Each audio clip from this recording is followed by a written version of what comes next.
أعوذ بالله من الشيطان الرجيم. بسم الله الرحمن الرحيم.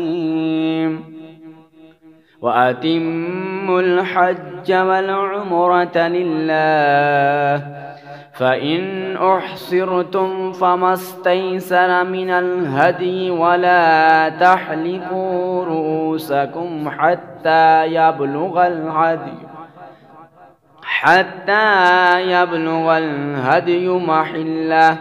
فمن كان منكم مريضا أو به أذى من رأسه ففدية من صيام أو صدقة أو نسك، فإذا أمنتم فمن تمتع بالعمرة إلى الحج فما استيسر من الهدي، فمن لم يجد فصيام 3 أيام في الحج و7 إذا رجعتم، تلك 10 كاملة، ذلك لمن لم يكن أهله حاضر المسجد الحرام.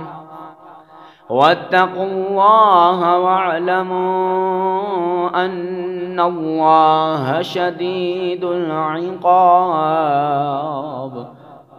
صدق الله العظيم.